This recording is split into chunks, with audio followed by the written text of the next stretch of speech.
Think I'll grab some for the lady? Grab some what? The wind? No, you idiot. The sound of the wind. How? Watch and learn. See?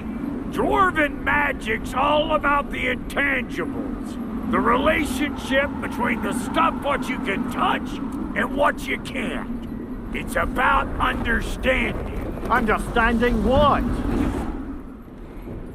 The nature of a thing's more important than the form of the thing.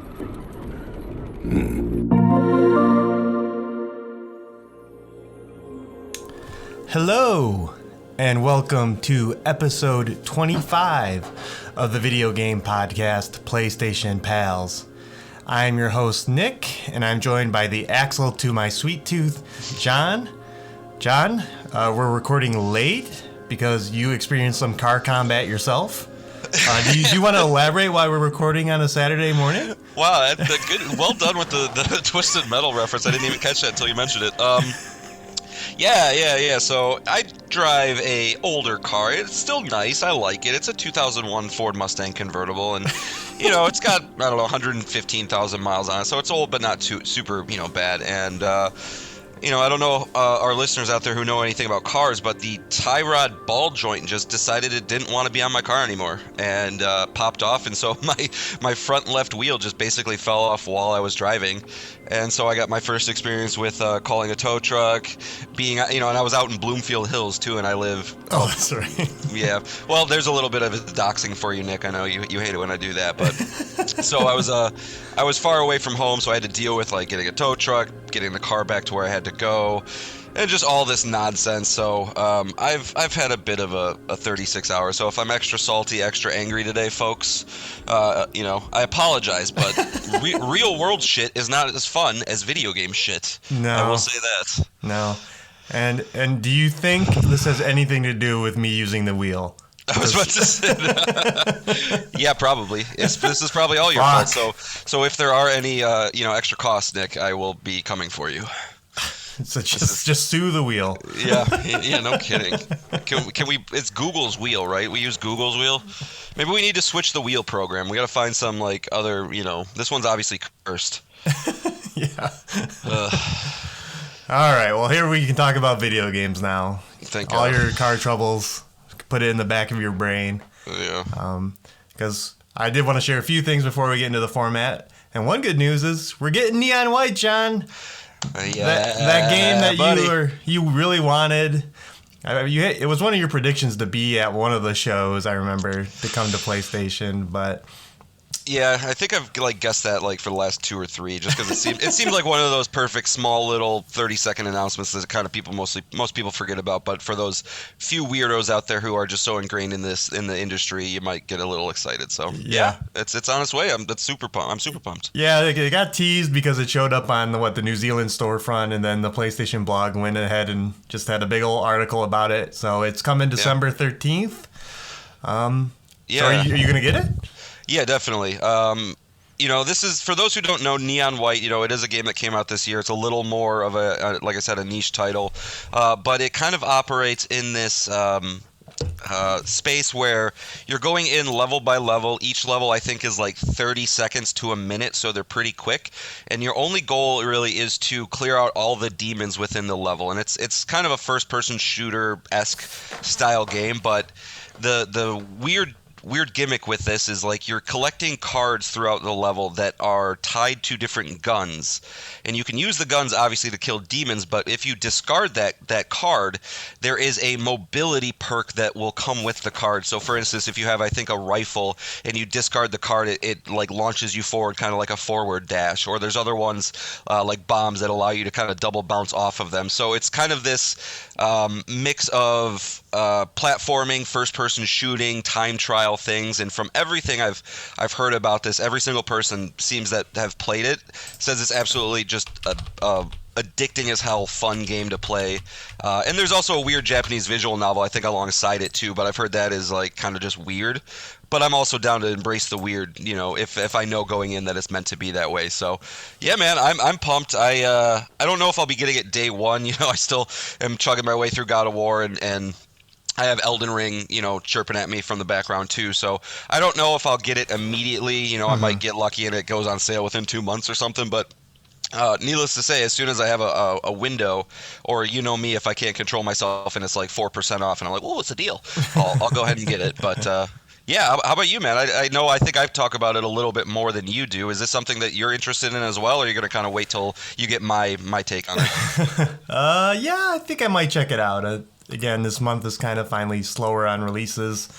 I definitely want to dig into PlayStation Plus Extra. And then, with this game coming out, it is an 89 on OpenCritic, so it is one of the best reviewed games of the year. So, yeah, I probably will check it out. I don't remember what the price is. I think it's 20. You've seen it on the 25. Okay, 25. Yeah, that's nothing. So, yep.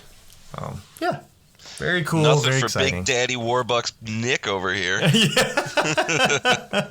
Hey, my gaming budget is now just nothing. Yep. No big games to spend money on. Are you still whittling your way through your GameStop credit? Yes. Nice. Yeah, I have over $70 still. So sweet. That'll go to me. Yeah. Okay. Anyways. And then moving on, just really quickly, the Callisto Protocol came out yesterday, December 2nd, as we're recording this. It is currently sitting at a 76 on OpenCritic. I was curious. I actually read a few reviews on it. Yeah. I know I shared with you, John, that the game is 8 hours long. Yep. Which is interesting. Yep. And then I was watching some Twitch people play it. It looks great. Like visually, but the enemy variety is like they don't look fun. No, this is an interesting one, man. Like I can't recall in a long time a new IP getting as much hype as this one was getting leading up to release. Perusing the typical internet forums, you'd see things like, "Oh, this is going to be my game of the year. Oh, this is the one I want to play over God of War. This is the one that I'm more excited for than any other game this year." For it to come out with a 76, which is, it's good, but I think it definitely did not meet expectations on what people kind of thought this would be. And yeah, like you said, from everything I've seen about it too, it's gorgeous. The environments are awesome. It's oozing with atmosphere. It really nails that stuff that Dead Space did as well. Obviously, for those who don't know, this is from the creator of the original Dead Space. And it just seems like they missed on some things. Like the combat is primarily melee focused, which I think we knew a little bit of that, but maybe didn't know to what degree. But the way that I guess they've implemented combat and the way that enemies kind of come at you, especially towards the later half of the game, it just gets frustrating. It gets clunky. And, maybe it's something that, if they think they got good bones and good legs, they can come back with a sequel and really refine the combat. Because it seems like if that's the part of the game they can nail, they got something special. But for right now, it's I think these reviews are going to hurt it, because I think this was one, like we were talking at work, right? If this reviewed well, if this was a high 80s game, I think this would have blown up. I think I would have gotten it. You would have probably gotten it. I have other friends that would have gotten it. But at a 76, I think it unfortunately dipped into the wait for sale territory. And so, Yeah. I actually don't have an issue with the length, but no. Yeah, now it's like, well, when it's on PlayStation Plus Extra, I'll play it for sure. I still want to. Yeah, I do too, and it's and then also with the Dead Space remake coming right behind it, it's like, is that just gonna is that gonna really get people to be like, well, I'm just gonna obviously just play that instead. So yeah, but it's out there for you guys. I think my buddy Will, I think he's going to be picking it up, and and then I'll get his opinions on it, and if he says it's good, maybe I'll check it out from him. But we'll see. Yeah, and it is plagued with like performance issues too. Oh, surprisingly, PS5 is the best place to play it. Isn't it? I mean, I feel like that's usually the case, isn't it? Like PS5. I don't usually follow because that doesn't really impact me, like where I'm going to play a game. But but I did see a lot of people leave the PC version isn't great and the Xbox version is worse. I did see that. Yeah, right. Because I saw a post that was like, well, I know that PlayStation had like people work on this, but there was like a screenshot of the main character standing in front of a mirror, and then on the PlayStation version you could see him, and on the Xbox version there was nothing there. It's just like, what? How does that happen? Yeah.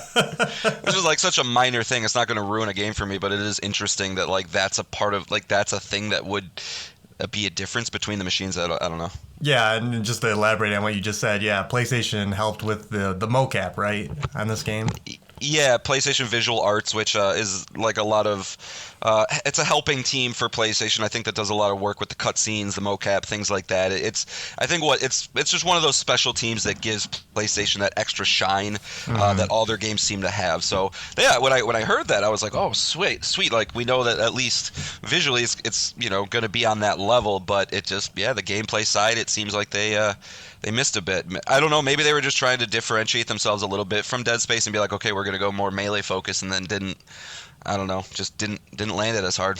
Yeah. Well, we'll see. Maybe one of us will play it soon. Yeah. And we'll have thoughts. So. Yeah. All right. That's it. We can move into the format of the show. This is how it works. John brings 3 things. I bring 3 things. It can be a video game we're playing. It can be a news topic. It can be a DM on Twitter to PSPalsPod. And it can be an email to PlayStationPalsPod@gmail.com. Any of those things we want to talk about, we bring them and we talk about them. And speaking of emails, John, we got an email. Hell yeah. Nice. All right. Let's go. Yeah, I wanted to surprise you with this one. Because this is good. This comes from Mark. He goes, "Hey guys, love the show. I got back into gaming a few years ago by purchasing a Nintendo Switch, and I got a PS5 earlier this year, and this is now what I spend my time with most nights. I was randomly looking for PlayStation podcasts one day over the summer, and yours popped up. Only one episode was published, so I thought it would be cool to get in from day one and listen every week as the show grows, and I'm glad I did. I like catching up on what you guys are playing every week and hearing your opinions on different games. You are consistent in your takes, so I know when John shares his vastly superior opinion. No, I'm not. I don't like this guy anymore. I can trust him. LOL, JK. Okay, I'm back. Looking forward to upsets in the PlayStation franchise bracket this week. Keep on casting the pod, Mark." Is this for real? Did you write this? No, this is for real. Oh my God. I'm so happy right now. Mark. That's why I wanted to keep it a surprise. Mark, you're my favorite person. Oh, man.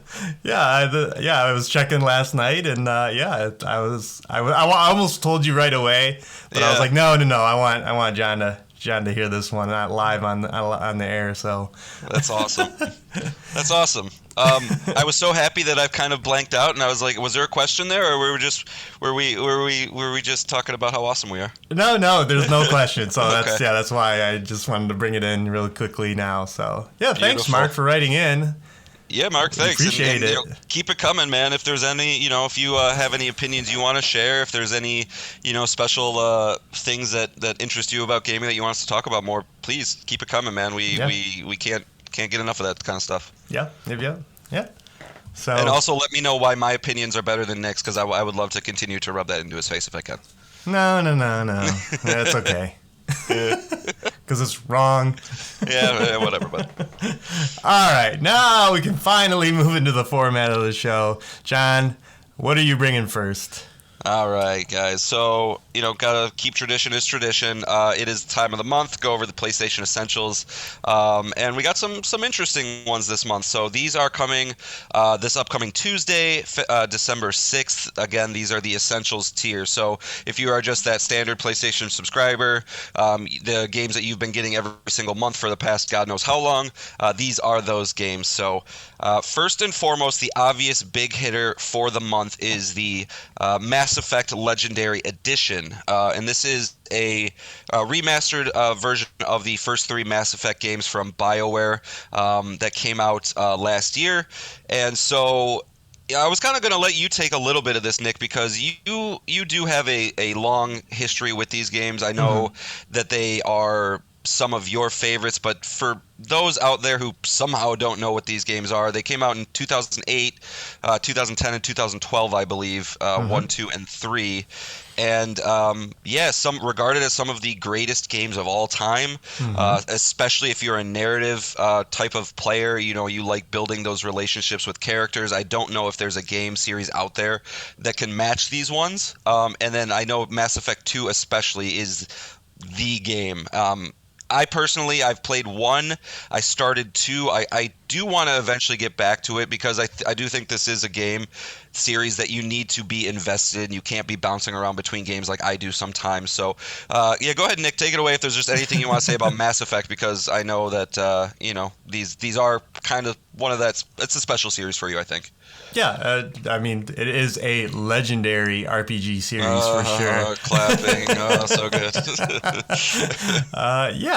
It was a big deal when they came out because not only was it a gigantic space opera, decisions that you made mattered. They impacted the story. So generally, everyone's playthrough kind of followed the same course, but the individual moments, what happened to certain characters, like you characters can die in the first 2 games and then not be in the third one at all, and that changes everything. That's a giant piece of the story just missing, and every decision you make kind of comes back eventually in some shape or form.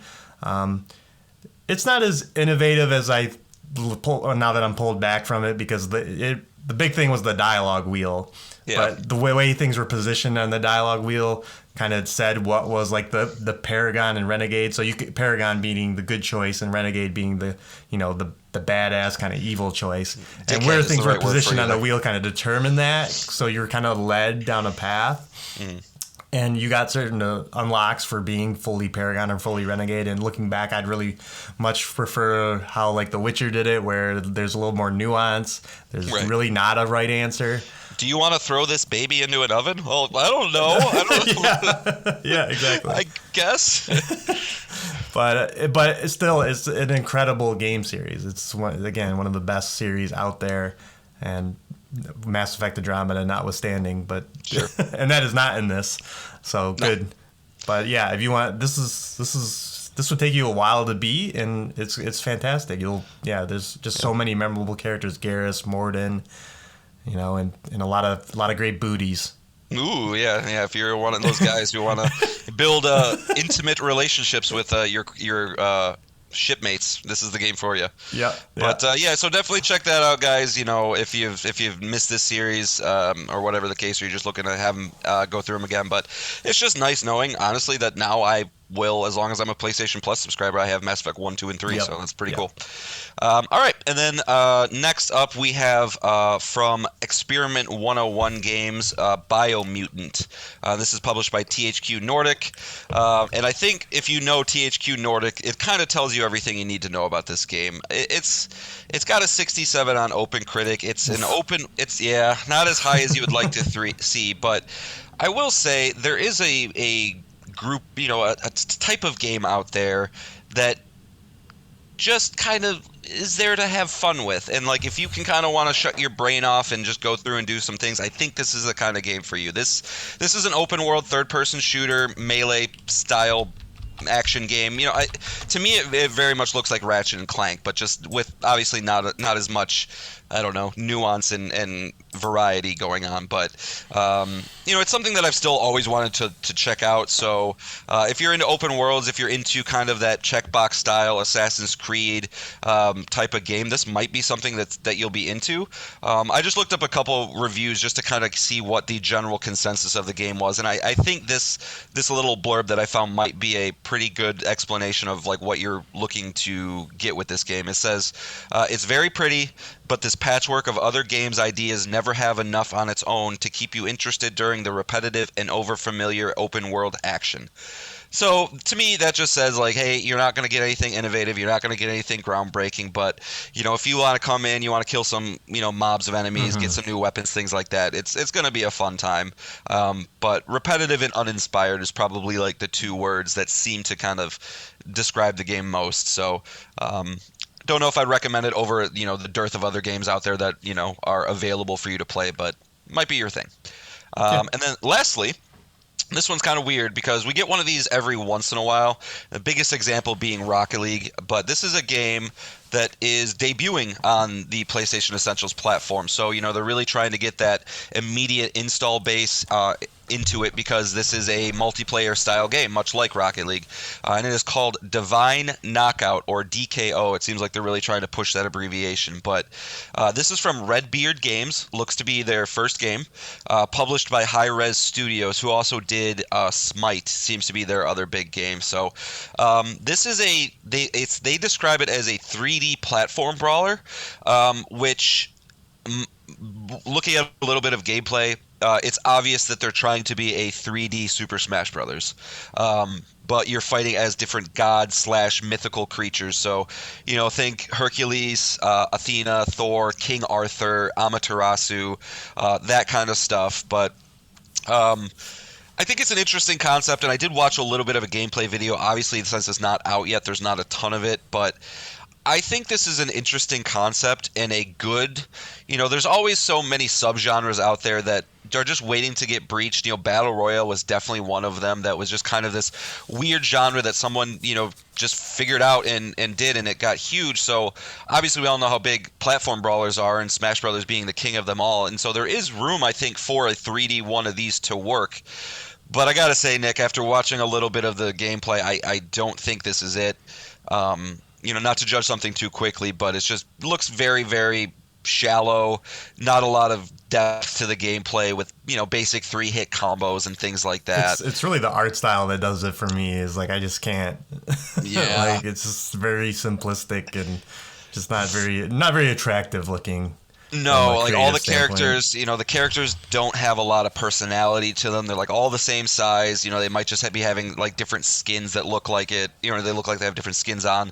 Controls look floaty, which in a game like this, like part of the reason I feel like Super Smash Brothers is so effective is because it's easy to pick up and it takes a long time to master. So your standard my 5-year-old son can play it, right? Where he's jumping and he can like hit a guy because it's just a 2D plane. He doesn't have to worry about trying to like line up with the third stick or the other stick to worry about the camera. And so watching a little bit of gameplay like this, there's just a lot of missed attacks, a lot of dashing like into somebody and then falling off the platform. It didn't seem like the controls are there yet, but I do think that this is a genre that we could see something come from it maybe in the next couple of years, and this will be like one of those first examples of it that maybe just didn't take off crazy about it. But yeah, I don't know. I do think it is a good, smart idea for them to release this on PlayStation Essentials, though. If it has a shot in the prayer, it's through that. No, it's not going to get $10 purchases to populate the game enough. So we'll see. But those are the 3 games we're getting for the month of December. Mm-hmm. Not bad. Yeah, not bad. I mean, I think just even, you could put Mass Effect and then 2 turds out there and you'd be like, all right, it's not a bad month. So, Yeah. It's okay. All right. So moving on, PlayStation Blog announced a new feature. It is called PlayStation Tournaments. This is on PS5 only. And this is straight from the blog. It says, today we're thrilled to roll out our first official PlayStation tournaments for PS5 featuring Guilty Gear Strive, NBA 2K3, and FIFA 23. You can now play and compete to win prizes across a range of special events, challenges, leaderboard competitions, and more with our global PS5 community. Between December 1st and January 31st, you can take part in the PlayStation tournaments Win-a-thon on both PS5 and PS4 consoles. Oh, why did they say initially just PS5? Okay. I don't know. There are tons of exciting prizes to offers, including cash, PS5 consoles, and new DualSense Edge controllers. Ooh. And then they break down kind of the how you get into it, how you sign up, and then what you'll see on your on your front page about how you can get into these tournaments, and then you'll play and win and rank up and possibly win prizes. I know, John, the initial 3 games is not our jam, but what do you think about this feature overall? Well, I got a couple different thoughts and feelings on it, I think. It's not surprising in the least. PlayStation has really, really pushed this esports initiative, it seems, in the past couple of years, especially during the Jim Ryan era.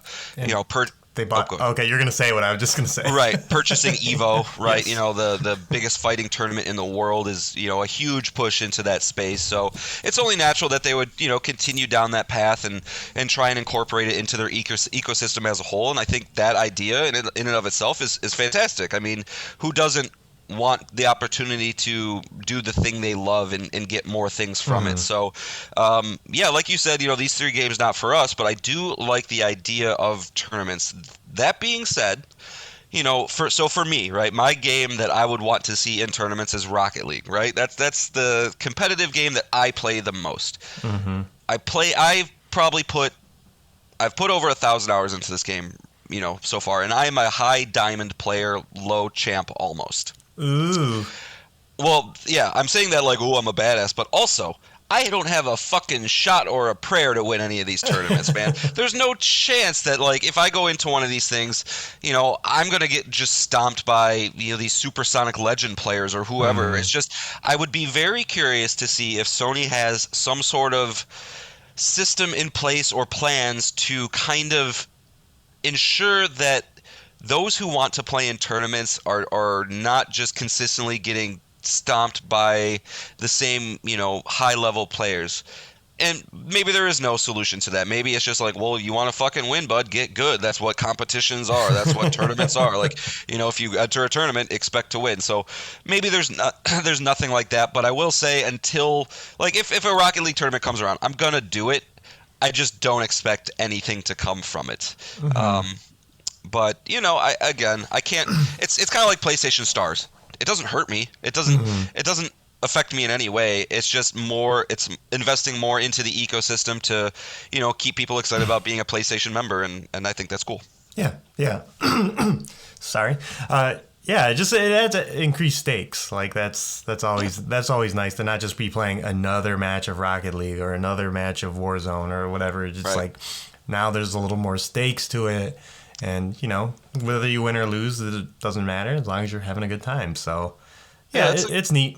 That's a good point. I mean, you know, again, not to keep taking this back to Rocket League, but if you're familiar with the game, you know, you have your casual matches and you have your competitive matches, which is where your ranking comes in. So usually when I play, I'll play like 1 or 2 casuals to just get, you know, iron out the kinks and then go into comp so that I can get my rankings. But, you know, the real draw every single day for me and my friend that play it is the 10 o'clock doubles tournament.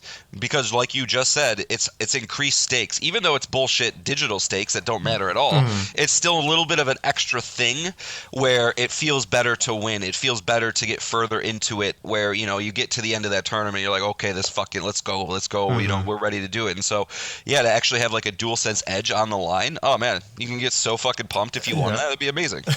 Yeah, exactly. So, yeah. All right. Well, that's it. If one of our games comes to it, and I will definitely check it out and see how the feature works within the PlayStation ecosystem, within the system. So, what were the 3 games again, Nick? Guilty Gear Strive, NBA 2K3, and FIFA 23. Okay. What do you think? Monthly rotations or like quarterly rotations? You think? That's a good question. I don't know, and I don't know like if the game requires a PS5 SKU, then Rocket League, get on that PS5 SKU. That seems like a game though. It's like Fortnite. Does Fortnite need a PS5? I think Fortnite probably does. Yeah. Well, yeah. You're probably. Yeah. I mean, that's probably Fortnite will be one, and Call of Duty will definitely be one, because those are very integrated into Sony and they're very profitable for Sony. So. Yeah. I wouldn't be surprised if, you know, a lot. You know, obviously they've said they've had. I think. I can't remember the number, but these like 12. I think it's 12 live service games coming down the pipe that are from them in the next 5 years. So obviously this is probably. Getting the groundwork laid for some of those to be launched into it. I know they have the second party relationship with that new Deviation Studios, which has a lot of former Call of Duty people. So, you know, if they can incorporate more of their games into it, I'm sure they would like to do that. So this is probably just getting people familiar with it. Use the biggest games possible right now to just get interest, and then they can eventually, you know, like Street Fighter 6, that kind of stuff. You know, we'll see. Yeah, for sure. Yep. All right, and then speaking of Call of Duty, John. Yeah. So, this is, you know, I'm sorry, Mark. I know my opinions are amazing, and I have really good game taste, but I did unfortunately decide to play a little bit of Call of Duty much to how I don't typically digest games. But, Warzone 2 just came out. It's free. I have my Rocket League buddy. He's a big Call of Duty guy, too. He's the guy that I played Call of Duty with in college like we all did. What's the install size? I think it's like 105. Something. It's something dumb. I had to delete stuff, and it made me upset. But, so yeah, I decided to jump into Warzone. First and foremost, I will say I am a very, very limited battle royale player. I never got into Fortnite. I never got into PUBG. I played maybe before Warzone 2, I would say 5 total battle royale matches. So I'm not experienced in the least. But I just wanted to kind of talk about my experience with it a little bit because there are some, pretty good highs and some lows, and just wanted to kind of get my opinion out there. But so just, first and foremost, the pros of the game. I don't think I need to explain what a battle royale is anymore, but just in case, it's basically last man standing. And so me and my friend, we've been doing doubles where you go in, you launch into this massive map as a team of 2 with about 150 other people, and obviously you want to be the last one to get to be standing. And it's been a lot of fun. When you launch into this map, first and foremost, it's you get into some open world games and the worlds feel massive, but there's something about this where the fact that, I have so much experience with a Call of Duty team deathmatch style map and the size of it, that every single time I launch into this map, I am just kind of blown away by how big it is, and knowing that there's 160 people inhabiting it, and I come across maybe 2 of them in the first 15 minutes is kind of both cool and frustrating at the same time. But, it does kind of lean, I feel like, a little bit more on the impressive. And then when you think about how big this place is and all the buildings that are in there, you can go into every single building. There's usually loot and different things to open at every single one. It's quite technically impressive, and I can understand why there are so many people that play these kind of games as they do. And again, like I said, there's a lot of pros to this. One of the other big, things about these kind of games is there's this circle that keeps getting smaller and smaller and smaller, that if you're outside the circle, you're going to die slowly. So it encourages you to stay close to other people, so that as the amount of people in the game get smaller, the circle gets smaller, and so there's a little more action. And that's honestly just as an inherent gameplay mechanic, it's pretty smart, because every single match, every single one inevitably is going to have awesome, intense moments, which is good, because you're going to have to fight your way out of situations, and that does feel good. But that being said, I have found in my experience, and I've probably played, I would say, 15 to 20 matches, the bona fide easiest, best way to get far in these things is to hide and to just not find people. Every single time I've gotten, I think, top 20 2 or 3 times, and both times I don't think I killed a single person. I don't think I came across a single person until the very, very end, and I got snuck up by somebody, and that was it. And it's like, okay, I was having fun. I'm like, my heart's beating a little fast because I see this circle getting smaller. I'm constantly vigilant. I'm with my friend. We're kind of talking, and it's fun. We're communicating. But then it ends that way. And it just gets so unfulfilling. And then you just start to question yourself, why am I playing this? What is the point? What am I gaining anything? Am I leveling up? And really the answer to all these things is no. And I know that, somebody out there is like, well, you can increase your loadout, and you can increase the guns that you have when you do this thing. It's like, I don't care, man. Like, I don't want to have one match every 30 times that I get, one thing, because it's not like your typical games that you, well, I don't know if that's typical is the right word, but when you lose a match and you have to go out, it takes probably a good 10 minutes to get back into another match. And it's not, I think, a fault of the game. It's a fault of the way that these are designed. There's 160 people that they need to match up to get into servers to get loaded in, and that just takes a long, long time. And so it gets frustrating when you have these matches that sometimes go 30 minutes, and those are fun, but sometimes you drop in next to a guy, he kills you immediately, and then you have to just do this whole fucking thing again, and it just feeds this loop. At least for me, as a single player, primarily single player gamer who wants to get through things, who has a backlog, it doesn't do enough to keep me invested to want to keep going. But at the end of the day, I can see why it's a huge draw. One thing that I do also, sorry, but I forgot to mention this, that is kind of cool, is this idea of the gulag, which I don't know if this has been a battle royale thing for a while or if this is new to 2.0. But, if you do die, you have an opportunity to come back where you kind of go in this 2v2 small team deathmatch style game with a pistol or shotgun, and if you kill the other team, you get to launch back into the map. And that's, again, it's a cool idea, but I think it can be executed a little bit better, because one of the most frustrating things about this, and this is, I think, a duos problem only, is if you are with your teammate, right? These maps are so big, it's honestly hard to stay directly next to your teammate because there's so many buildings, so much loot, you want to keep exploring. And so inevitably, if you don't stay with two people, one of you dies, right? They go to the gulag.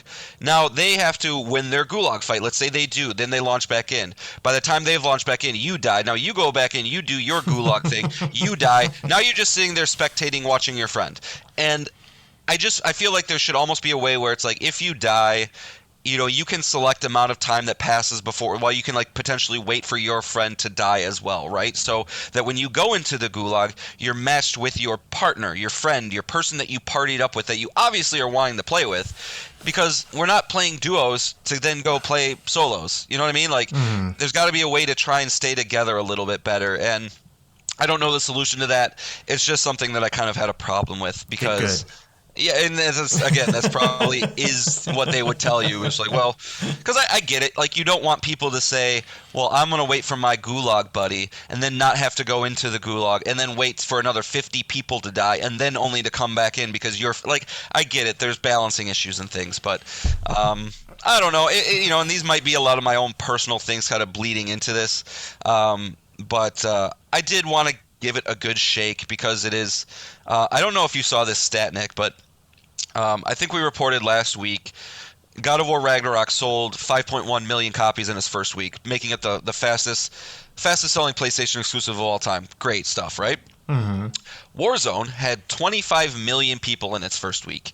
That's the level of that's the Call of Duty level that we're talking about, guys. That's why Sony is so fighting tooth and nail with this Activision deal. That it's there's this. You cannot underestimate how powerful this game is. And so I had to jump in. I had to check it out. I don't think I'm going to keep going forward with it, with rare exception. I did play a match last night. Hated it. With my friend. And then I was like, yeah, no, man, I did one. I'm like, yep, nope, didn't work. Going to play God of War. I'm going to go actually do something that respects my time. And yeah, sorry, I went on a little rambling there. I mean, is there any questions you have, Nick? Is there anything about it that interests you or anything like that? No, we're in the same boat. The Gulag was in the first Warzone. It was, okay. And yeah, I'm with you. It's the gameplay loop is just never been satisfying. And that's not exclusive to Warzone. That's all of them. You could launch into a big map, maybe find someone, maybe get some kills, or maybe you just die and then have to do it all over again. And I think the Gulag helps with that, because you can get back in, as in with other games you're just out the second you die if your team can't revive you. And I just can't do it. I'd rather just play a standard Call of Duty match at that point and get the instant feedback of, oh, okay, that guy killed me, I'm back in the match instantly. So. Well, when you think about competitive games, right, the reason you're playing a competitive game is to win, right? I think we can all agree that we're trying to win. And there are only, 0.75% of all players who enter a Warzone match that end up winning. So by design, you're just kind of expecting failure. It's it's fun, but it's not very fulfilling, I feel like, at the end of the day. Yeah. And that's fine. But, you don't have to like it. And as we've said before, we're no Call of Duty experts here, No. Yeah. So please, everybody, especially you, Mark, you're my favorite. Please, everybody, take what I say with a grain of salt, because I am not an experienced Call of Duty guy. I'm not really a first-person shooter guy, but I do enjoy video games enough that I feel like I needed a little bit more knowledge of this thing. And if it wasn't such a large install size, I might keep it on my console, but its days are probably numbered. Okay. Yeah. Not surprising. No, not surprising. You just said. No. All right. So moving on, we've been doing this podcast for about 6 months now, and as everyone listening, they've heard kind of our story during those 6 months, our gaming, what we've been doing, what we've been playing. But there is this large gap of knowledge before the podcast that people don't know. And one of them that I wanted to touch upon, because we just hit 2 years of PlayStation 5, and a friend of mine just got a PlayStation 5, and he's been like, I've been waiting 2 years for this. He's like, I've been wanting one so bad. And I was like, oh, well, that's interesting, because I've had it since launch. John and I have had it since launch. And so I just wanted to quickly go over how we got our PS5s. I don't know if it's the most exciting story, but we did get them at launch that day. So yeah, So for those who are entrenched in the space like we are, obviously we are probably refreshing the blog.playstation every 10 minutes, making sure that we're up to date with all of our stuff. But as you guys could probably imagine, when the console was launching, we were, I don't know, every minute we were probably checking shit to make sure that, when inevitably this thing dropped, that we would get our hands on some. And you might remember this better than I do, Nick, but I believe the first thing that really kind of came out about getting the consoles was Sony announced that there was a queue that you could register for to basically enter their direct website in order to secure your PlayStation 5. Correct. Yep. I woke up before work. It was like 6 a.m. And as John mentioned, we were always just checking for news because it's in the hype cycle. I think it's got to be either like September or August. Yeah, and the console launched in November. Yep. And it was just a link that you would provide your email address, and you get the chance to get one. And I immediately remember filling it, putting my email in, putting it in again just to make sure. And then I remember sending John the link that morning, and I think you responded like almost instantly. You were up to, and you're just like, "Yep." Oh yeah, like you said, man, it was just high alert for like 3 months. It was probably honestly just stressful on our bodies. Yeah. And I don't remember how much time had passed. I think it was October. We had found out that yes, we both were going to get into the first batch of being able to get in the queue to buy a PlayStation 5. And I remember the time window was like, it was like what, 1 o'clock at work? like on a weekday? Yeah. I'm using PTO. I don't care. Whatever we got to do. Yeah. So obviously that day comes. It was a day in October. I don't remember that. And you would have to sign in with your PlayStation ID, and you would instantly be put into a queue. And I guess most people are familiar with this now because this kind of seems to be the thing for everything now, not just PlayStations, concert tickets, whatever. And I remember John got in first, and I believe your wait was 45 minutes. Yep, 45 minutes. And then I signed in right after you, and my wait was 16 minutes. Yep, piece of shit. Yeah, that was great. And so. And of course, Reddit's blowing up at this point of people, talking about getting in and whatnot. And they're like, just because you get in doesn't mean you guaranteed one. Yeah. And I'm sitting here fucking sweating bullets because the number one thing I feel like I remember us kind of feeling was like, I just don't want one of us to get it. Because then it's just going to be a constant daily thing of coming into work and immediately being pissed off because one of us is going to be like, dude, there's this and there's this and it's amazing and there's this and there's this. And inevitably the other one will just be wanting to punch you in the face. So, you got your beautiful 16 minutes, got right into the thing. But you bought a console. Did you get anything extra? I got the headset, the 3D Pulse headset. Right, so the console and the extra headset. Yep, the disc version, yeah. Yeah, and then I had to just sit there for another 30 minutes praying that whatever this random Reddit user said that might not have been true at all. I don't know, but you're willing to believe anything at this point. Yeah, and because people were getting into the queue and then getting to the store, and then items were being sold out. Like you couldn't add the digital version of the PlayStation into your cart anymore.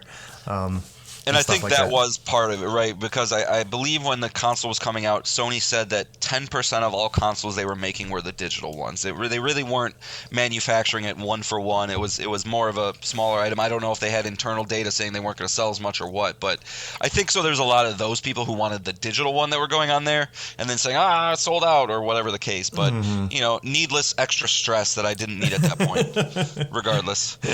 But as you guys can obviously infer, we both managed to secure them. We were very, very, very excited at that point. And making sure that addresses were correct, delivery windows were in place. We had our time off at work requested because obviously we were not going to be at work on the day that this thing dropped. Yep. A, because we had to play it, but B, we wanted to make sure we received it. Yep.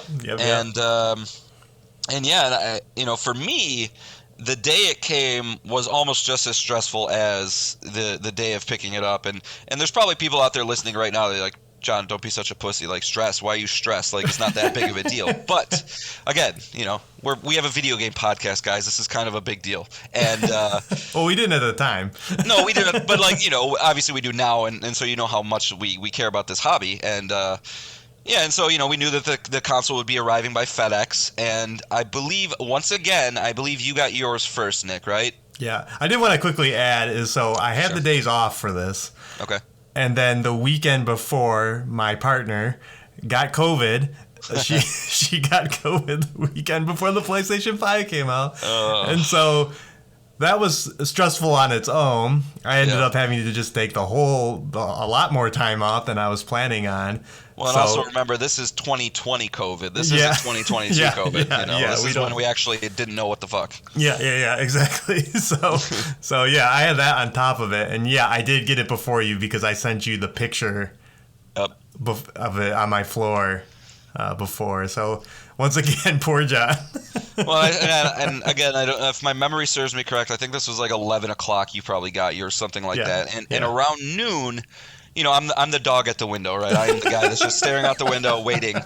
Around noon, I see I'm literally looking down my long fucking street. I see a white truck. I was like, oh, is that a FedEx truck? And it was. I was like, okay, it's coming. Here comes my package, and it pulls up to my house. It stops right outside the front of my house. I'm getting ready. I'm so excited.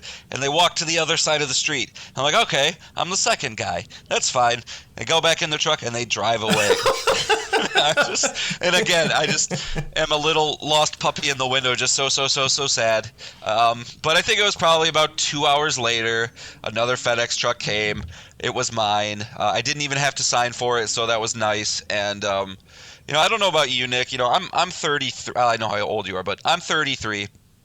I don't get kid excited for things, right? I don't go and like start jumping around, and I fucking did that for when I got that console. I literally started jumping up and down and squealing. That's how excited I was, because a console day to me is the embodiment of how Christmas felt as a 7-year-old kid. It's just, you cannot contain it. You're so happy. You're so ready to just devour this new thing. And man, I immediately opening it, feeling the controller, doing Astrobot. I could immediately see why this thing was special. And 2 years later, did you have any fears that yours might have been bricked at all? Always. There were reports of those too. Always. Well, and this is kind of a little bit past launch stories, but it not really is. I also pre-ordered when I got the console. I got Demon Souls, Sackboy, and Call of Duty, I think. And it's funny after my Call of Duty story, talking about how I don't play it. That's how much self-control I have, guys. I just get things. And I remember, Demon Souls was the game that I really wanted to play. I love the Souls series, as you guys know, and I wanted to see how it looked on the console. And I put it in, and it just would not install. Right.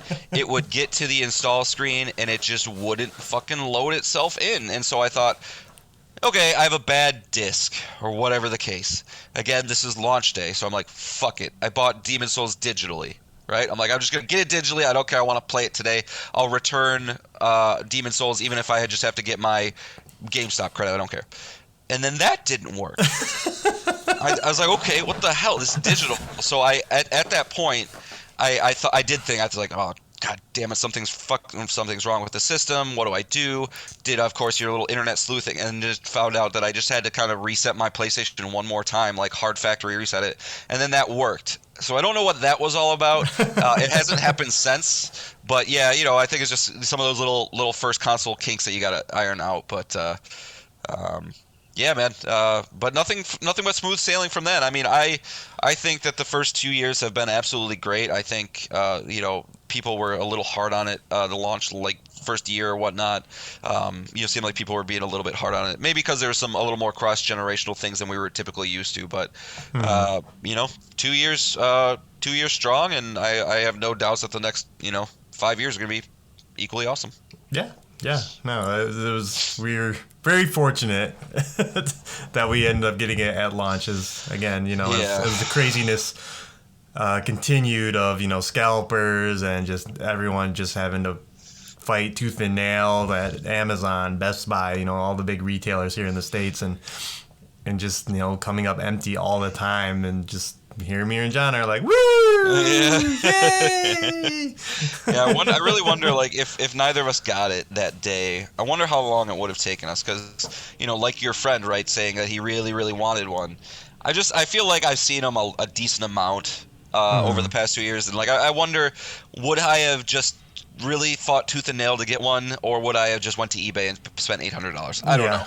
Yeah. I don't know, but didn't have to worry about it, thank God. Yeah, exactly. So. Yep. All right. That's that. Let's move on. All right. Are we madnessing right now, Nick? We are madnessing. It is time. Guys, we are in the final 8. All right. These are big, heavy hitters. These are the ones that you wouldn't expect to lose any single matchup. We are in the final 8 of the PlayStation Pals franchise madness, and so we're gonna go through the first half of the Elite 8, Nick, and we're gonna have to kill some babies, unfortunately, man. I think there's gonna, you're gonna be upset about some stuff, but we gotta do what we gotta do. All right, so I would say the overall number 1 seed, God of War, hot off a generation-defining game, it seems like. I don't know if anybody can take Kratos down, but we'll see.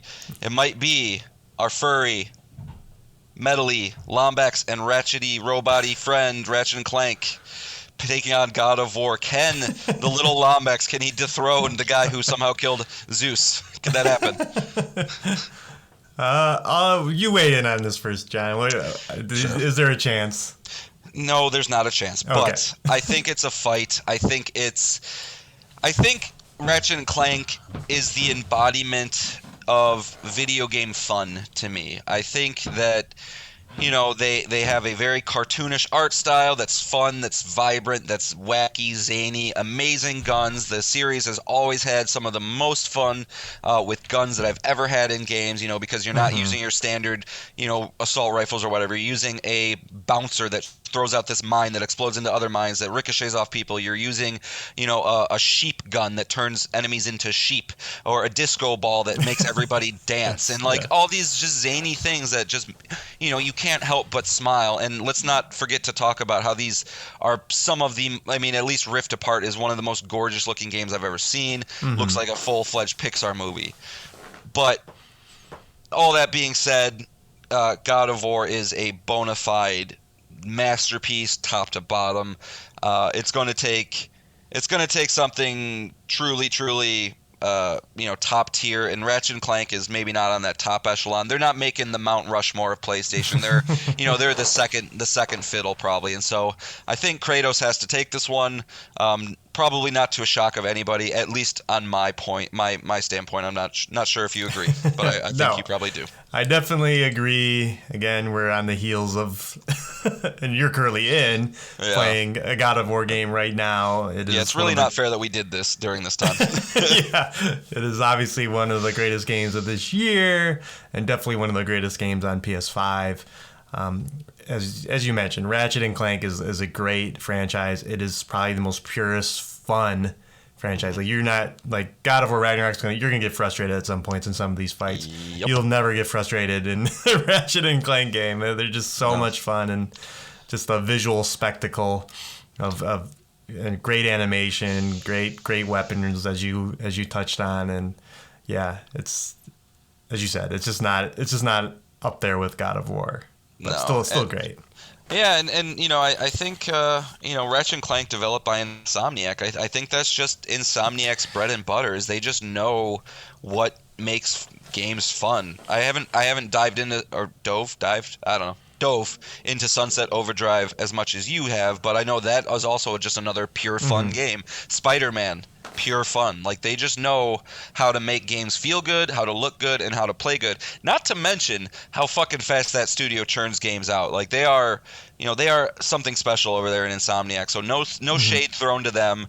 They just unfortunately ran into the number one seed of, I would say, the tournament probably. So yeah. All right. God of War, Final Four. All right, and then the other one, and maybe this isn't as hard as I thought this was going to be between these two matchups, but we have the upcoming hit HBO show, Joel and Ellie masterpiece, The Last of Us, some of the greatest narrative storytelling in video games history, going against... we've already kind of mentioned them a little bit this show. Sweet Tooth and Axel going against Twisted Metal. So, probably, again, not on the same kind of level, but Twisted Metal is one of those OG PlayStation franchises. They really helped usher in the popularity of the console and was one of the most important franchises of that generation. Does Sweet Tooth have a chance of bashing Joel in the face with a golf club? Is that possible? No. Yeah. It's been too long since it's been even relevant. But it like we've talked about it also has a show coming, and I wouldn't be surprised if the franchise itself makes a return in some form. I agree. I think Twisted Metal is one of the most interesting franchises going forward. Not in the sense for me personally, but I'm curious how PlayStation is going to handle it, because I think there is something to be said about certain genres of games that are just dated at this point, that are that were fun when consoles and things were a little bit more limited, but with technology advancing like it is, and just gameplay mechanics getting more and more complex, I don't know if a straight-up vehicular combat game that is sold for $70 has the chance to be successful in this landscape. But I think in the landscape of free-to-play games with cosmetics, with if you can make it wacky and fun, there is a chance. I just wonder if a all-vehicle game is the thing to do it. I almost think they need to reinvent the franchise and have a way to get out of the cars or something, because I can just see... I feel like free-to-play games, for good or worse, are kind of... They rest on the shoulders of, like, 9 to 17-year-olds. And maybe that's wildly wrong. I don't know. But I feel like they're kind of the group that really can get behind something and just make it like what they get to their parents. They say, I need these things. I need to purchase this stuff. I need to play with my friends. I need to, socialize outside of school. And if they can figure out a way to make Twisted Metal something that can occupy a little bit of that mind share, I think it could be successful. I just don't know. I don't know if that's an easy road to go down right now. Sure. So but it's not going away. That's for sure. And no, not if they have show plans. Absolutely not. Yeah. All right. I mean, that's the first of the lead. I mean, Nick, do you want to go into the other two? I mean, we could. It's up to you. I think our next topic is going to take a while. So you're right. Yeah, that's smart. We'll save the next Elite Eight for next episode, and then. I don't know if we do both Final Fours and then the finale, or if we save the finale for a final thing. But we're getting there, folks. By the end of the year, we'll have a champion. Yep.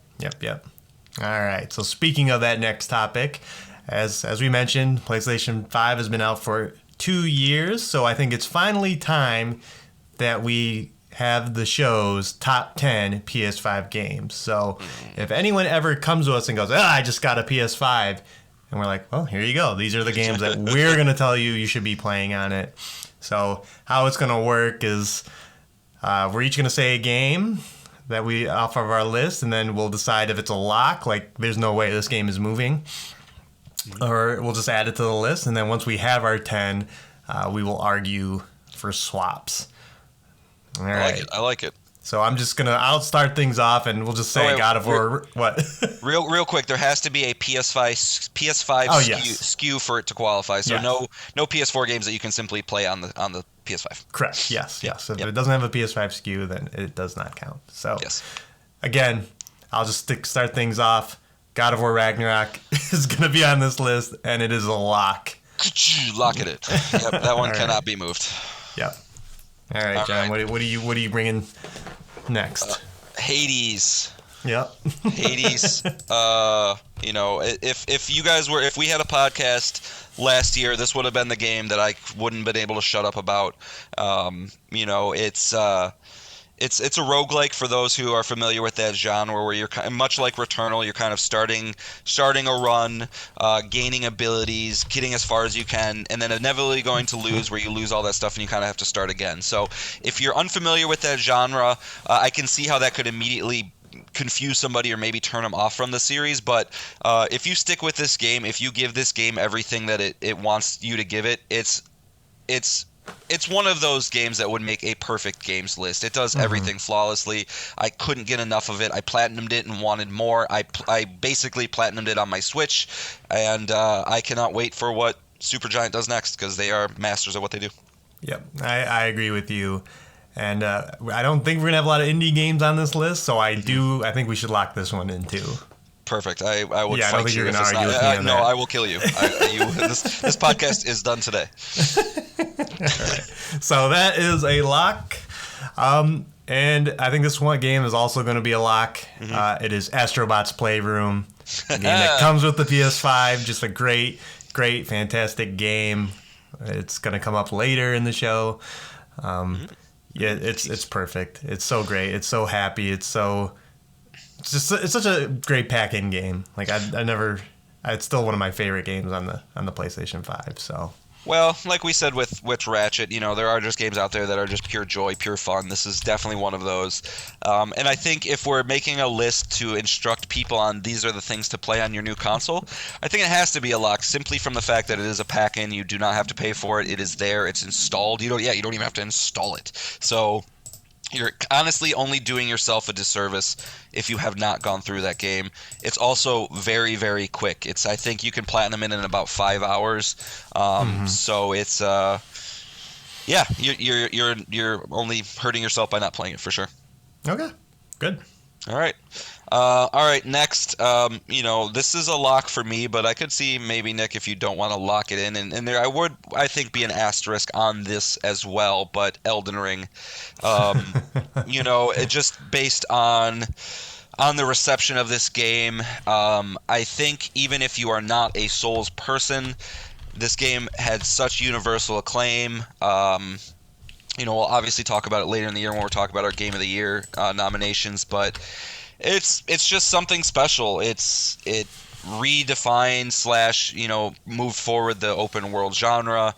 It has some of the best combat in games to me, some of the best boss fights, and it's, I think, the best example of the Souls series. So there's even another Souls game that I think could make this top 10 that maybe we'll get to. I don't know, but I think this is the probably, I mean, it's the highest rated Open Critic game on the console as well, so that's saying something. But would you put it in the top 10, Nick? Even though I know it's not your jam, would you at least say it should be there? I will add it. I will not lock it in because, again, I didn't play it. And I definitely agree with everything you're saying. You're talking the Game of the Year candidate, so in the PS5's lifetime. So, yeah, we can add it. It'll probably be on there when we're said and done with this thing. But, yeah, But again, I think, definitely, even if it does make the top 10, definitely have an asterisk on it to say, hey, know what you're getting into. Because it is long, it is big, it is hard. It is not for the casual gamer that likes FIFA and Call of Duty. Long, big, and hard. I love it. Yes. You should name the episode that. All right. So, yeah, speaking of Game of the Year candidates, I definitely think It Takes Two is unique enough. They won Game of the Year last year.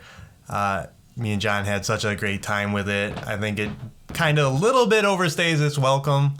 I think it's just a little bit too long, but we had a great time. And like I said, it's it's going to be one of the most unique games on our list here. A two-person co-op platforming.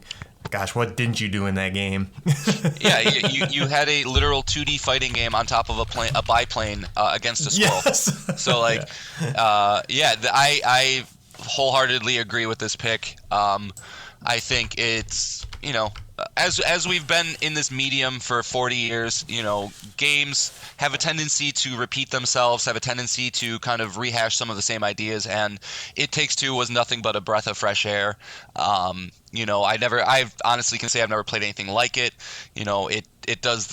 It captures a little bit of that couch co-op magic that I think a lot of us longtime gamers used to have with our friends, playing something next to each other and kind of going through it one with another. And then if you also factor in the fact that somebody can buy this game and play with their friend for free, it's really hard not to recommend to somebody. And I definitely think if you got the console, never played this game, it's worth checking out for sure. And it was a part of that sale, that recent sale, I think Black Friday one, for $20 with its other game from that studio, Way Out. So if you listened to us and bought that game, you should play it. Yep. It's amazing. Are we confident to lock this in? I would lock it in for sure. Okay. All right. What's next? All right.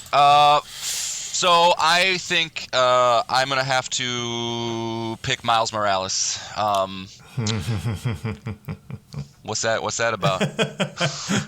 So on my list, I have Spider-Man Remastered. You're going to suggest. Okay. You're gonna have to argue why Miles Morales is the pick over Spider-Man Remastered. No, this is interesting. This is good. This will be a good conversation. So it's just a better game. Done. I'm just kidding. No, I think Miles Morales is a refinement on the Spider-Man PS4 game. As somebody, and I know you can't touch me with this, Nick, I have played these games to no end. My son was obsessed with both of these games for a long time. I literally have over 200 hours in each of them. And I think that Miles Morales is just a better, tighter experience. Obviously you're going to get a tiny bit of improvement in visuals. It was made directly for the PS5 as opposed to Spider-Man that was up-resed for it. So I think it does look a little bit better. I enjoy Miles much more as a character. I think he's got a lot of depth to him. And you got to get that dynamic with him and Finn. That I feel like you definitely get with Peter in the first one, but there's just a lot of extra filler. I think with all the Mary Jane missions that you have to go through, those honestly all fucking suck. All the little puzzles that you have to do, where you have to go back to Dr. Octavius's lab and solve a puzzle, like those are fine in bursts, but towards the end of the game I found myself kind of just getting annoyed with those. The pipe dream games. yeah. I mean they're fine, but like I think you're kind of crazy if you're like, yes, I get to do another one of these. Like you're just kind of getting through it to move the story along. And so I think if I were to recommend a game for somebody who has the PS5, that's going to be the one to play first. And then if they decide that is something that they enjoyed, which how could it not be? I think Spider-Man would be a perfect thing to get. And also I'll just say that the Ultimate Edition of Miles Morales does come with the remastered version of Spider-Man. So you can kind of get both for two games for one. But I think Miles is just a better all-around experience. Not by a lot. Spider-Man's still great. It's just simply a little bit bloated, and those like Mary Jane missions, man, like I just they take me out of it so fast. And like you even have a Miles mission in the Spider-Man one where you're like trying to sneak away from Rhino. It's just not as all around tight for me. But okay. But yeah, I can get with that. It is a tighter game. It's shorter. It's definitely it's not as big of a commitment. So yeah, I can see that. Yeah, I mean, and like honestly, if we're just being, if we're being real, the recommendation should just be both of, like, this should be the Spider-Man games. Like, to choose one over the other is silly. That's why I think like, if you want to play both, you haven't played both, definitely get the Ultimate Edition. But either way, Spider-Man is incredible, and especially with the second one hopefully coming out next year, definitely want to make sure you check those out. Yeah. All right. So are we locking in Spider-Man Miles Morales? I think so. Okay. Well, this is our 5th lock. I mean, and we can unlock a lock. If we get to 10 and we're like, that's oh, true. shit, we got a bunch of stuff, we can unlock a lock. All right. And then just continuing on the Sony first-party train, I think it's fairly obvious Horizon Forbidden West should also be on there. Yep. Just the gorgeous, beautiful game. The story's not as great, but there's just so much to see here. So many different biomes.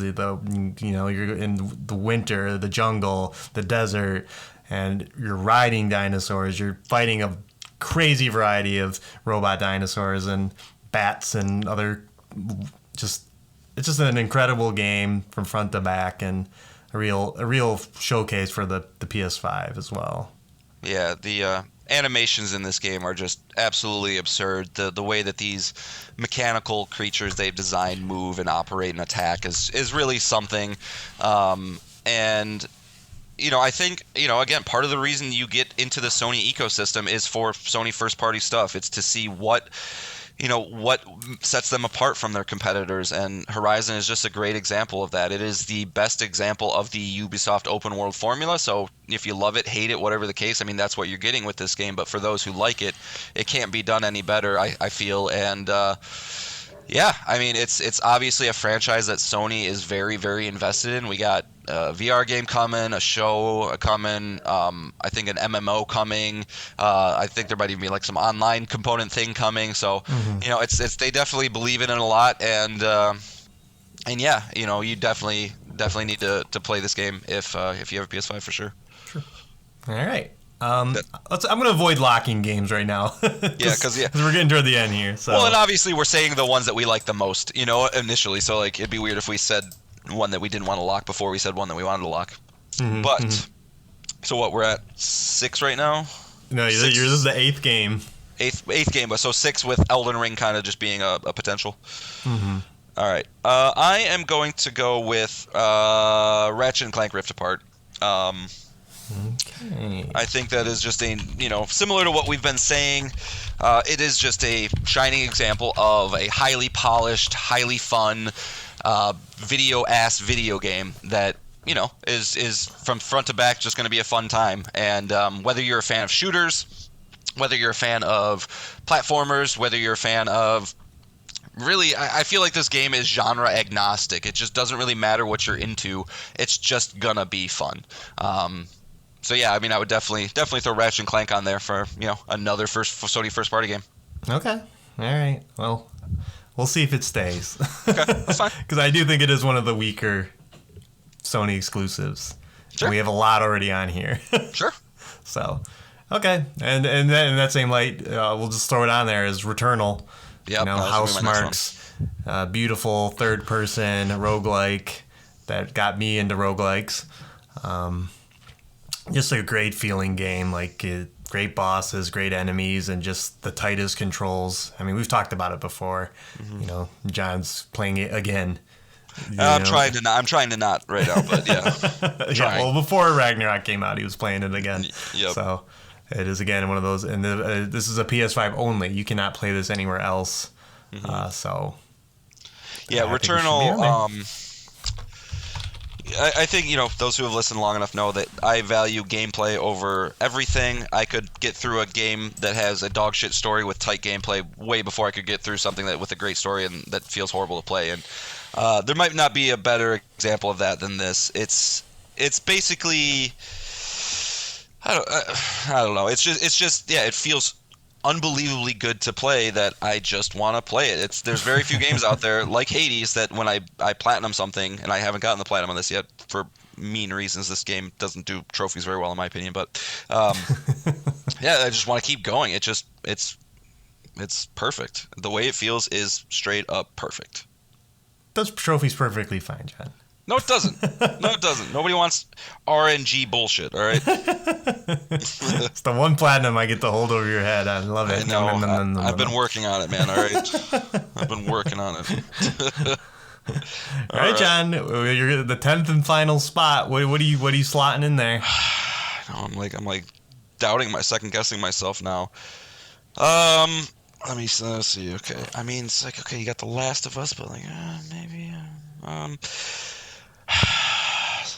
Stray. No, I'm just kidding. I think it's. I would put it, and I don't think you're going to agree. So we'll maybe have to fight for this last spot a little bit. But I'm going to say Deathloop. Interesting. Yeah. Interesting. I thought this game was familiar yet unique in the sense that you're playing a first-person shooter. You kind of you just have to shoot enemies, but the way that the game was designed in this like loop style roguelike-esque multifaceted thing where you're kind of jumping between different areas and trying to kill these visionaries and learn more and more and come back and kind of lay traps and then use those traps to kill guys in different ways and get it all together. It was really a surprising experience for me. It was one of those games that I got into and I kind of immediately bounced off of it. I've never really liked Arcane as a developer, not for any other reason besides their games just didn't really vibe with me. And so I kind of fought through that a little bit, and once it clicked, it was just so much fun to kind of learn a level and learn where the enemies are going to be placed and learn how you can attack a situation over and over and over again until you can do something very, very flawlessly, whether you're sneaking around using your crazy abilities to kind of sneak up and get through people quietly, or just using your ridiculous sniper shotgun thing that I have where I'm sniping people with my shotgun way across the way and just like destroying people. But it's not a perfect game. It's not a game without its shortfalls. I think the story is kind of a little weird. But the voice acting is phenomenal. I think Colt and Juliana are two of the greatest characters of the generation that have been made. At least just the way that they interact with each other, not maybe on a character standpoint, but they feel like they have a relationship with one another. And I just think it was unique enough and good enough to probably sneak in towards the top 10. Okay. For me at least. Yeah, I agree with everything you said. It is a very unique game. It is the only first-person shooter we have in this top 10. A lot of third-person action games. So I definitely see the argument for it. Sure, it is. It'll definitely be an experience pretty unique to that game that you can't get anywhere else currently. So right. All right. So that wraps up our top 10. Again, now we're gonna fight, right? Yeah, now it is to fight for games to get in there and swap another one out. So this is what we have. We have God of War Ragnarok, Hades, Astrobot's Playroom, Elden Ring, It Takes Two, Spider-Man Miles Morales, Horizon Forbidden West, Ratchet & Clank Rift Apart, Returnal, and Deathloop. All right, so. All right, what do you want to? I know you want to get rid of something. What do you want to get rid of? Yeah, I'll go into my big one, and you know what that is. It is Cyberpunk 2077. What would I argue it take out? Man, this is tough. Yep. Oh, gosh. I think the weakest link I see here is Ratchet and Clank. Yeah. Yeah, I think you'd pick Ratchet or Deathloop over Ratchet, huh? Yes, because I think, as I mentioned, Deathloop is like a unique experience that you can't really get anywhere else. Where Ratchet and Clank is a third-person shooter, which Returnal covers, and we have a third-person, and we have a bunch of other third-person games: Horizon, Astrobot, God of War. And this is hard because. You have not finished it either, so... Yeah, but I think a way to kind of evaluate this is my feelings on Ratchet and Clank is that it's in the Hall of Very Good. I think it more makes this list because of, A, how beautiful it is. I think it's still probably one of the greatest looking PS5 games. So graphically, if you're looking for the showcase piece of the console, it's a great one for that. It does DualSense okay, so you're going to get a little bit of DualSense action there as well. But I don't hold it crazy high in regard. It's just something that I think, again, is a Hall of Very Good. And I know how you feel about Cyberpunk, where it's literally bumping up against Ragnarok in a Game of the Year conversation. So that fact alone, I think, puts it in there for our combined list because it'd be like you not wanting, if you hadn't played Hades. I'd be like, no, dude, we have to have Hades, and I don't care what your opinions are. It's going to be here. So I think I would be okay if you think Ratchet's the weakest. I think Ratchet or Deathloop would probably be the bottom two for me, but Ratchet I can be more than okay with. All right, so we're swapping them. Cyberpunk is just, again, an amazing RPG. Ratchet got 2 L's today, man. Oh, poor Ratchet. Yeah, Cyberpunk 27 is just an amazing RPG. Its world is so detailed and realized.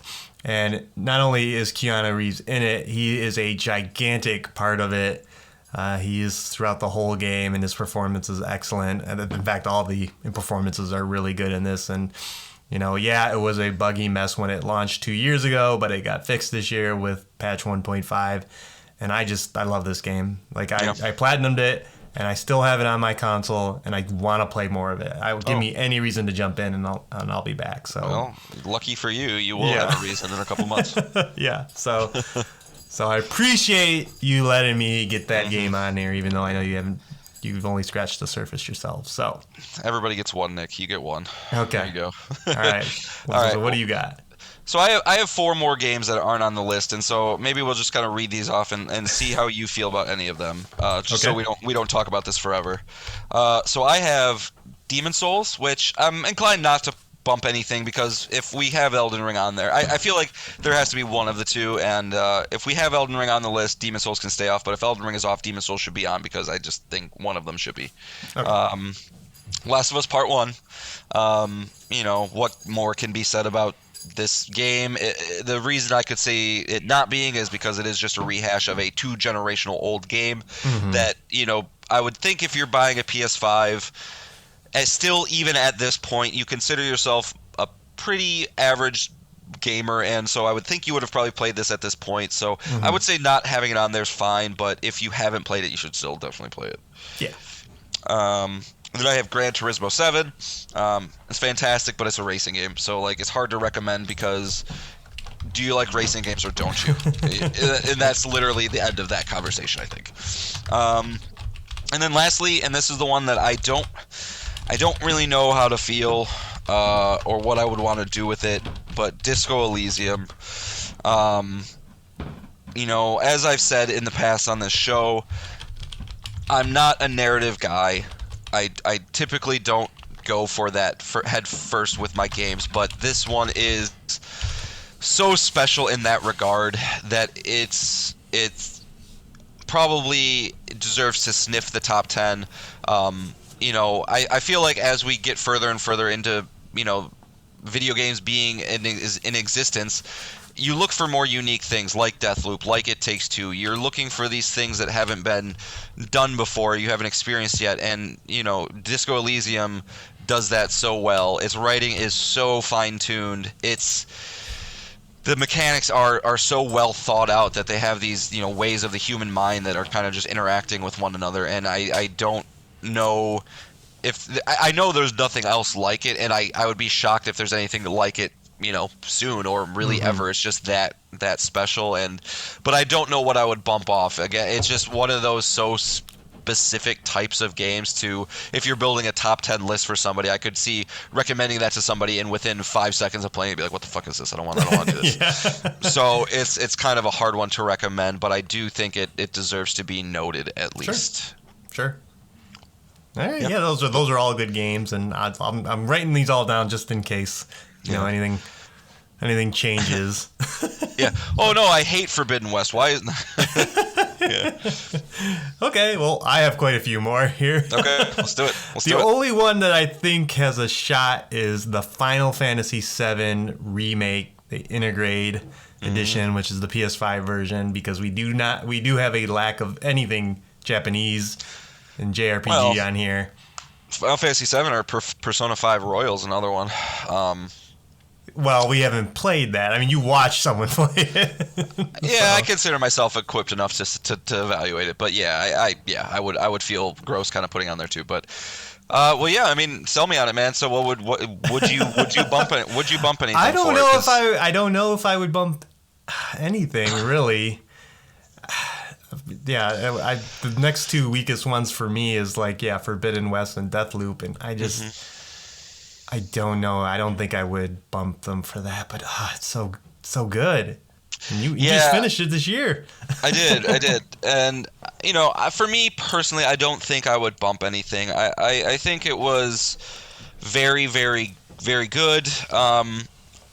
But I don't think at any point through it I was like kind of like, oh my god, I'm really, really enjoying this, or oh my god, I need to see what happens next. The combat was good, but towards the end of the game I kind of got a little frustrated with it. It just seemed like I was just trying to I was drowning and trying to keep my head above water by just healing all my party members and like hoping that I didn't get KO'd instantly, and the story was cool and great, but I also didn't have the tie to the original like a lot of people have, so I didn't see a lot of the like, oh my god, they're changing the story, or oh my god, this is happening instead of this. I was just like, okay, that's a thing. So I think it was very good, but I don't know if I could put it above anything else. Okay, all right. Yeah, I'm with you. I don't think I'm going to argue for it to be removing any of these games. Okay. All right, and then I have a bunch of honorable mentions here. I don't think unless you stop me and go, yeah, I think that's a choice. Yeah, I could have forgot some. We'll see. So I have a Plague Tale Requiem. Talked about it on this show. Game of the Year candidate. Very good game. You wouldn't bump anything for that, because like that would be one that I could listen to some arguments on, but I have nothing to go off of. No, I don't think so. Okay. No, I don't think anything. I think these games are better. And then I also have Marvel's Guardians of the Galaxy, game that came out last year. That's a good one, honestly. It is very good, very fun. I never thought that another iteration of these characters would be better than their movie counterparts, but this one is. Drax is incredible. Just the writing. It's a very linear game. That's probably its big weakness. Speaking of Mass Effect, which we talked about in the beginning of the show, it's very much like a Mass Effect game, and the combat is probably its weakest part. Even though I think the huddle mechanic is very fun, in which you get together and you have to motivate your team to win the fight, and it's just very silly and goofy, and a great soundtrack on top of that. So. Yeah, that's a really good pick, honestly, and one that I did forget about. And when you're talking about recommendations, it's like if you kind of, are we building the top 10 best games or 10 games you would recommend? And I think there is a little bit of a difference there where, I could see somebody who is looking, okay, if you know their taste, you like stories, you like, maybe not crazy complex battle mechanics. It might be a really, really solid title for you, but I don't know if it makes the top 10, but I think that is a good choice that could be in many of people's top 10 list after, they play through a lot of these games. Yeah, it is weirdly a game that will show up like we're in subreddits where we're like, oh, I finally got to this and it's amazing, and it is a really good game. And then I also have Control. Oh, that's a good one. Yeah. I love Control so much. That was my game of the year. What was that, 2019? That was the year before the PlayStation 5. Yeah, that was the year Sekiro one. It got its PS5 Ultimate Edition. That was a free PlayStation Plus Essentials game on top of that, too. Just so great. Such a unique, weird game, a third-person action game. So it fits in a lot of the top 10 that we have here. But it is such a good story, such a good idea, man. Oh man, I could maybe take Deathloop off for Control. It's it just scratches all of my itches perfectly. So. It's hard to say, do I like it so much because it is a better game, or do I like it so much because I love third-person combat with crazy abilities and telekinesis? And like the ashtray maze is an amazing moment in a game. Man, I don't know. I mean, I feel like this, I feel like I hold them in pretty equal standing. So Nick, if you like Control more than Deathloop, I very much so. All right, let's do it. Let's add some spice. Wow. Let's add some spice into this list. All right, Control is replacing Deathloop. Replacing a game that got a 10 out of 10 from IGN and GameSpot. Yes. All right, cool. Nice. All right, and then I got 4 more. I don't think any of these will top, but I have Ghost of Tsushima. Good game, but yeah, it feels kind of dirty on that one. I don't know. I know it got a PS5 edition, but I don't know. I feel like it just got a PS5 edition because they released DLC and they decided to package it that way. Yeah. But this is a really good game, though. Really, really, really good game. Yep. I have Stray. Ugh. No? Trey?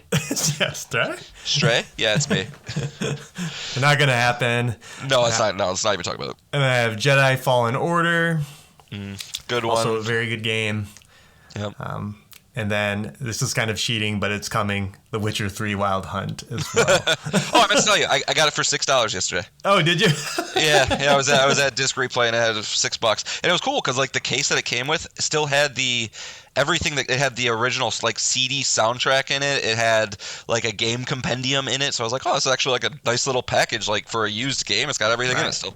Oh, so nice. Yeah. So I'm not gonna go through that whole game again, but I was like, I'll at least check it out. You really do have no self-control. $6. I was like, I just won't eat lunch today. That's fine. It's easy. It's done. All right, and that wraps it up. That was the last of my. A lot of honorable mentions, but games that we got one in. I was shocked. Yeah. Control gets in there. You did it. All right. Sorry. What's the main character's name? Jesse. Mm-hmm. Yeah. Sorry, Jesse. Jesse. So here is our list as of now. Again, we will revisit this as more games come out, but it is God of War Ragnarok, Hades, Astrobot's Playroom, Elden Ring, It Takes Two, Spider-Man Miles Morales, Horizon Forbidden West, Cyberpunk 2077, Returnal, and Control. It's a good fucking list of games, man. Yeah.